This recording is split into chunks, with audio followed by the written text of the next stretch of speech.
Welcome back to the Montreal Expos franchise. We are well into season 3 and we are coming down the home stretch. But first, I just want to thank you guys for the support in this series. Even getting my first donation on a video.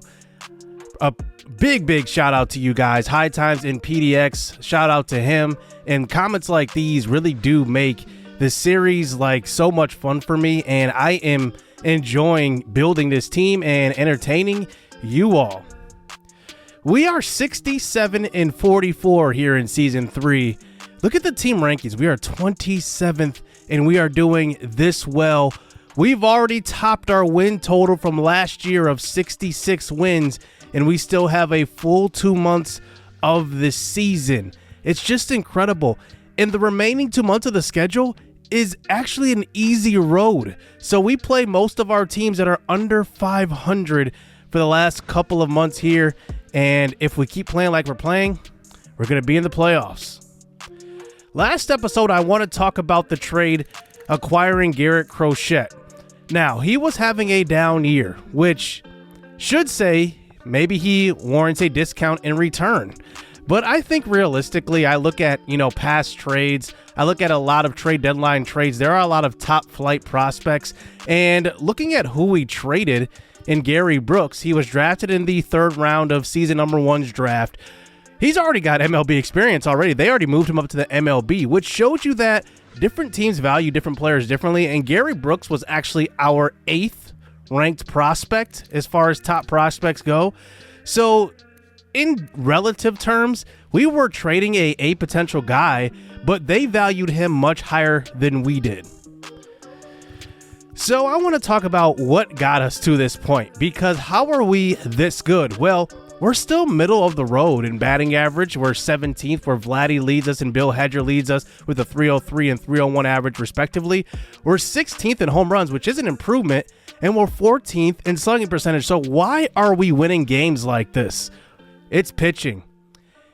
A lot of you guys said it was because we signed Vladdy Jr., but that is not the case. Our starting rotation is so dominant right now. We are number 1 in ERA. We are number 1 in complete games. We are number 1 in runs allowed. That's the reason why we're dominating like this. And looking at our starting rotation, Aaron Civale is only 83 overall.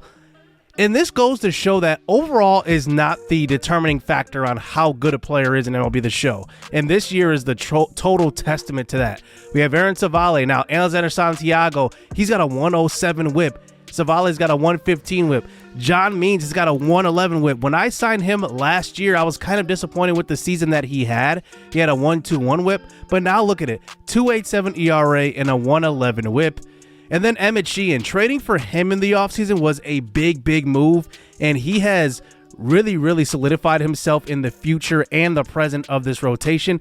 And then if you have a number 5 pitching like Cody Bradford is right now with the 4.49 ERA and a 1.35 whip, if that's your worst pitcher, you're going to be really good. And we have a lot of flexibility with our starting rotation in this series, especially with the young guys we have coming up in the organization. So 2 episodes ago was the draft, and today and right now we reveal our draft picks. So here they are. Well, David Guerrero was the number 1 overall MLB prospect, and he has an 83 potential, 71 overall. So looking at him first, he is actually pretty good starting out right away. And the good thing about this is that we have a guy that has the flexibility to move up in the organization pretty quickly. But also, if we wanted to develop him, we could do that, especially with how good our pitching is doing. I like his starting ratings. They're actually pretty good. Dustin Nichols is 73 potential and 72 overall. This was our 3rd round pick because remember, we lost our 2nd round pick after signing Vladdy Jr. But this is a guy that is as close as any outfield prospect in our organization to being an MLB level player. And I include all of the players right now in our farm system because his contact's great, vision's great, discipline and clutch are great. His defense is pretty good, and his speed and base running is actually pretty good. So we have a pretty, I guess, close to the MLB ready prospect as you can get with Nichols. Alexi Becerra was the one guy I had penciled down on the board that was a guaranteed A potential. He ends up being an A potential. He's got amazing power versus right. I mean, this guy is amazing. He kind of reminds me of Jock Peterson in a way. Like, he is a really good masher versus right-handed pitching with that 73 power, but his fielding is awful, and he's got 92 potential. He's got time to develop at 23 years old and 62 overall. Then there's Cliff Holly, who we took in the 5th round. I didn't know too much about him, but I thought that he was going to be a pretty decent defensive player. Well, his fielding's bad. His arm's pretty good, though, at 70 to start out as an 18-year-old, and he can run a little bit. He's got 79 potential, so he will have room to develop. And then with our 6th round pick, we selected Ray James, who ends up being 89 potential with our 6th round pick. That's a home run, if you ask me. He is 56 overall, but this guy could be used as a guy we develop or in a future trade, you know, because that 89 potential can go a long way in trades. And I really like this draft class, but this draft class was not as good as last year's. Last year's draft was littered with guys. This draft was probably the worst out of the 3 seasons we've kind of drafted here. The number 1 overall pick ended up being Jackie Albert, who is 59 overall. It looks like the Pittsburgh Pirates definitely reached with this pick. He's only 76 potential. That was a bad number 1 pick. They ended up drafting in the 3rd round Leland Grace, who's actually probably a number 1 pick, 63 overall and 94 potential. So they at least made up for it a few rounds later. Mike Urbina went 2nd overall. He's decent, a pretty good hitter, bad defensively with high B potential. And then Steven Shanklin was the guy I was looking at with our pick. He was MLB ranked in the teens, ends up going number 3 overall, 60 overall, 87 potential. And he's a pretty decent pick. But overall, this draft was weak. It was really, really weak. There wasn't a lot of A potential guys at all in this draft, but I'm glad we had the draft that we had. And I think that we actually did pretty well for the quality that was in this draft. But I do want to zero in on the guy we were debating drafting, and that's Lee Rocker. Rocker ends up being 79 potential and 73 overall. I would say that Dustin Nichols is actually a better player than he is. Now, Rocker is an amazing fielder. Don't get that twisted. He can also run very well, but how good will his bat be with 79 potential? I got to admit that Dustin Nichols seems like the better player right now, and maybe even in the future could be the better player in MLB The Show. So that is our draft, but to kind of go through this episode, I want to spend this whole episode going through our past draft picks. And we're going to start from round 1 in season 1 all the way until the last round in season 2 and kind of check in on all of these prospects. Let's start with Bill Hedger, who was our first pick in this entire series. We drafted him at 72 overall and 79 potential. And in 2 seasons, he's already 81 overall and now 84 potential. So before the season, we gave him that Jackson Chourio deal. It was like an 8-year, $90 million deal, and he is extended through 2034. So he will be pretty much in this series for life. And right now, he is leading in Rookie of the Year voting and having a much better season than Augustus Macklin had when he won Rookie of the Year last year. And he's also 2nd in Silver Slugger DH voting in the NL behind Nolan Gorman, which I don't understand. I think that Gorman's there because he's hit 11 more home runs, but Bill Hedger is clearly having the better season. He's going to eclipse 100 RBIs this year as well. And he's hitting the ball, I mean, just as great as you would have thought he would be going into this year. I thought that he would be the front runner for Rookie of the Year going into this year, and he has proven that right. As here he faces the Phillies, who the Phillies have kind of took a dip in this division. They still have kind of the same roster, but we have been dominating them so far this season. Here is Matt Strahm on the mound facing Bill Hedger. He's 0 for 2 in this game, but with the man on first base, he gets one low, and it's a circle change, and he does go hitless in this one, but Hedger is still hitting around 300 and contributing to the success of this Expos team. In Season 1's draft, in Round 2, pick 43, we drafted Luis Nunes. At the time, he was 59 overall and 74 potential, he still has the same potential, but he's gone up 6 overall since then. And he's been very, very impressive at AA. I've had him at AA for 2 years now, and he is actually doing really, really well. And I thought that when we drafted him, obviously drafting a 59 overall player, you're thinking that it's going to take him a while to get to the MLB. But now at 66 overall, he's gone up 7 overall. He could make it 8 before the end of the year. I think he's a guy to watch out for to possibly even make the opening day roster next season. Now, I want to preface that by saying I'm not saying that I'm going to play all low 60s overall or mid 60s overall guys at the MLB level, but I need to look out for gems in the organization, and Luis Nunes could be a gem, kind of like Cal Mitchell was. Remember, when we acquired Cal Mitchell, he was just 62 overall, then ends up turning into the Cal Mitchell we know today. So I want to keep an eye out on Luis Nunes and his development and see how he develops. With our 3rd round pick, 81, that was obviously Gary Brooks, who we just traded to the White Sox, so we won't cover him, but he has already got some innings at the MLB level for the White Sox. They wasted no time moving him up.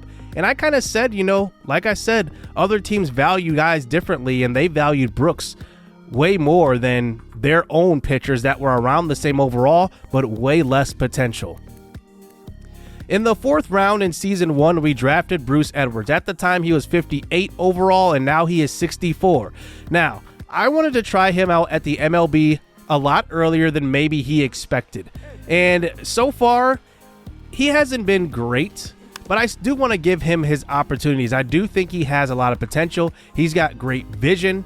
He's got pretty good contact, and he's pretty decent defensively. Like, it's not amazing, but I do want to see what he can do. He kind of has the attributes to be like a base hit type of guy, a singles type of hitter, but I do want to give him every opportunity to succeed. I obviously could develop him, but I need to figure out this outfield situation sooner rather than later before we really hit the playoffs. But we'll see. He's going to get opportunities down the stretch through the last 2 months of the season, but he's still a young and developing player coming out of college. With our 5th round pick in season number 1, we drafted as Waldo Valenzuela, a relief pitcher out of the University of Miami. He was their closer. He started his career 55 overall and 77 potential. He's up to 61. So all of these guys are actually progressing quite well. Since we drafted them back in season 1, about 6 or even 7 overall in Luis Nunes' case. But Valenzuela had kind of a rough start to his professional career last year in the minors, and he's kind of figuring it out this season. Obviously, he's only 61 overall, so he's going to need to develop a lot more, but he's going to be a guy that we have down there in the minor leagues, and he's going to be a guy that is going to possibly be moved up due to injury, but it depends. Like right now, I don't have any plan for him to be moved up to the MLB level. It's probably still a 2+ year project for him. Then finally in season number 1 in round number 6, we drafted Adam Ramirez, and this was kind of a guy we had no idea how good he would be. He's actually pretty good defensively. He's got a good glove. He's got good reaction. His bat really needs to really improve, to be honest. Like, he's hitting pretty well this year at 285, but in order to really show what he can do at the AAA and MLB level eventually, I need to see him hit about 290 and have an OPS of about 780 plus consistently, because I think that's the only way he's going to reach the MLB level. Because right now, before he even has an opportunity, there are just other guys that have better ratings. Obviously, if the production is better than his ratings, he will get an opportunity. But right now, I'm still developing him. And like I said, he was one of those guys I had no information on when we drafted him. So we just kind of took a flyer on a guy, and he's still developing in the organization. And he's only 5'7". Like, that really matters. I mean, if he's productive. But we'll see how his professional career goes as this series goes on. Now on to season number 2, where we had an elite draft class, in my opinion. And with our first round pick number 3, we drafted Luis Avila, the generational catcher out of Illinois. He came in with 78 overall and obviously 99 potential. And he's had his opportunity at Double-A this season, and he has struggled because he got injured for 2 months, and before that injury, he was hitting about 260. But now, coming back from injury, he's had a tough time getting back into the groove of things, and he's been healthy, but really that injury, I think, kind of hurt his development at Double-A. So I'm just going to move him up to Triple-A because I want to see what he can do versus better competition. And obviously, probably going into next year, he will be on the MLB roster. So here is Davila here in his first AB at Triple-A. Hits 1-2 to the right center gap. That one will get all the way to the wall. And his first career Triple-A at bat will be a double here in the bottom of the second inning with 1 out. Davila is a guy that's probably going to hit, I wouldn't even say at the top of the lineup because of his speed, to be honest with you, unless he's just mashing the ball. But Bill Hedger is like so good at hitting the ball, so he's going to be at the 3 spot. But I see Davila as probably being a number 5 or 6 hitter in the lineup. That's kind of where I project him to be, but he is a generational guy, and you see that defense right there. He's great behind the plate, which is also great, and he's going to have some time to develop, but I don't see him getting moved up to the MLB at all this year. With our second round pick in season number 2, we drafted Diego Guerrero, and he was an awesome college pitcher. He came in at 68 overall. He's already up to 71 overall. He was an A potential guy at 94 potential. And so far in his minor league career, he's doing pretty decent. 3.09 ERA, a 1.26 whip. He's 9-7 in 20 games started. He's got, I believe, 12 or 13 quality starts. I'd like to see that number a bit higher. I'd like to see that at like a 75% quality start rate. But we'll see what happens here in this game as he faces one of his 21st start, as he faces Vargas here at the plate, who hits this one deep to right field, and Levi Hanks, who is one of our developmental outfielders in our organization, he runs that one down. So it brings up Luis Torrens to the plate now, and an inside fastball catches the plate for a called strike 3. Maybe got a little favor from the ump right there. Guerrero on to the second inning, and this one just sneaks through the infield. That was the slowest grounder ever for a base hit. And now they have runners on first and second here, as here's Guerrero facing the 7-hole hitter Schreiber and walks. So now it is bases loaded, 1 out. And let's see if Guerrero can get out of this one. It's a chopper up the middle. Ground ball to second, on to short, on to first for the double play. And that's where Diego Guerrero really does thrive. He doesn't give up many hits, and his hits per 9 being so high, that's really going to be his calling card. He's not going to give up a lot of base hits. He's going to be a guy that limits them, and that's kind of what he's going to be at the MLB level. He's not going to be a high strikeout guy. He's not going to be maybe a Cy Young pitcher. He's going to be a solid, probably top of the rotation type of pitcher. Maybe an ace, but for us, I'm not sure. We have a lot of great pitchers, especially Alexander Santiago, who's probably going to be our ace in the future. And Diego Guerrero does get the loss in this one. 0 earned runs, and he gets the loss, by the way. And we lose that one 9-3. As Guerrero is going to be a guy that I am going to love developing. Like I said, he's 71 overall right now, and I project that that's going to be a 72 or even a 73 to end this season. Now, in the second, third, and fourth rounds with these 3 straight starting pitchers is where we made our money in last year's draft. Drafting Gregorio Camacho in the 3rd round was an amazing steal.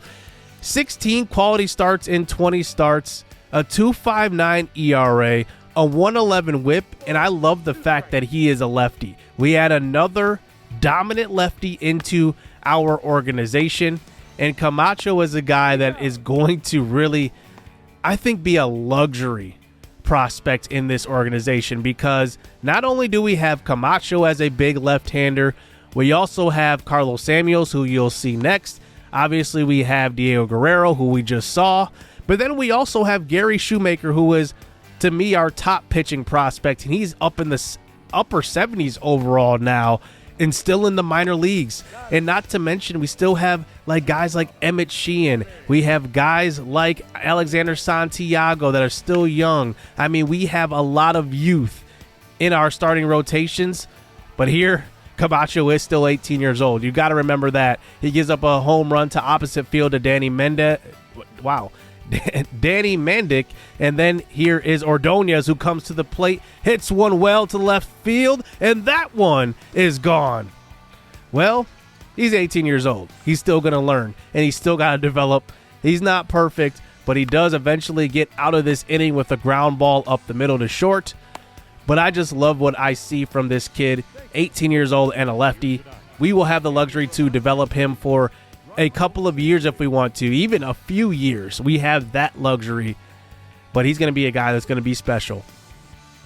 But I got to admit, probably the steal in season number 2 in round number 4, pick 109, was Carlos Samuels. He was drafted with 86 potential and 64 overall. Look at this. 22 starts, 20 quality starts. He's got a 5.4 WAR. That is the highest in the entire organization right now. And it's not even close. His strikeouts per 9 is 9.43 strikeouts per 9 as a starting pitcher. And you can just see like the war between him and anybody else in the entire organization, whether he's a hitter or a pitcher, is like astronomically, like there's a gap there. He is amazing. Maybe the biggest steal of this entire series was him, because he has shown that he is dominant. And he is a fun pitcher to pitch with. He has Roy Oswald's pitching motion, and it's just absolutely fun. And you can just see right here at the AA level, it's just tough to get a good bat on him. Here's a ground ball to third base. He's going to strike out a lot of guys. He's not going to give up a lot of hits. He's going to be a fun pitcher once he gets to the MLB level. There's a hard hit to the right side. That's Luis Nunes playing first base that time and snags that one. But that's going to be as close as the other team gets to even getting good wood on him. He's just a very, very fun, elusive pitcher. And I say elusive because, man, he is just tough to get good wood on. I mean, look at these balls. I mean, these are not solid at all. And all these are pop-ups, weak ground balls. I mean, that's kind of what he is. There's a strikeout on a changeup. He's only got 3 pitches, though. That's the funny thing. Only 3 pitches. We will probably end up adding another pitch to his repertoire and see what that's going to be. I don't know what that pitch is right now, but he does have that 3-pitch arsenal. We'll see what happens in the future, but in this game, he does go 7 innings. He gets the no decision, though. Waldo Valenzuela gets the loss, actually, but gave up 2 earned runs, 4 hits, 3 strikeouts, 1 walk. I mean, I would take that any start, to be honest with you. So continuing Season 2's draft, we ended up drafting in the 5th round Todd Melendez, who was a college third baseman. The issue with Melendez is that he is very, very limited in what he can do. He is a third baseman or nothing else. He's got a good arm. He's got good contact versus left. He's got good vision. And if he makes it up to the show eventually, which I'm not sure, because being just a third baseman, it's really tough to get playing time. Because if we have a starting third baseman, which right now we do in Augustus Macklin, how do I justify really moving Melendez up at all? If he can only play one position, that means he's got to be an amazing hitter. And we have some pretty good hitters in our organization. I mean, I'm looking at Alexi Becerra, who we just drafted. Like, he's going to be a guy that is going to be a potential DH down the road. And is Melendez better than him? I don't think so. Then with our final pick in round 6 in Season 2's draft, we drafted Estaban Ibara. Now, Ibara is interesting. There's just something about him that makes him a different player. His attributes are pretty well-rounded. He's got a pretty good arm. And unlike Todd Melendez, he can play left field and third base. And I think he's got a pretty strong arm. So he's going to be a guy that is going to be a plus left fielder, to be honest with you. Not a lot of left fielders have great arms, and I think that that's where he's going to translate to play full-time as a left fielder. But he is right now the number 10 ranked third base prospect in all of baseball. So this is a guy that is 80, well, he's kind of, I think it's not 80, it's 79 potential. So given that he has maybe a good minor league season, he could go up to 80 overall or 80 potential naturally. So being so close to 80 potential, maybe, you know, the way he's hitting this year, he will get that natural boost, because sometimes when you outperform your potential, you naturally go up. And that could happen for Ibarra. And he was the last pick really for us in, you know, season 2's draft. And I just really, really like that kid. Like, watch out for him.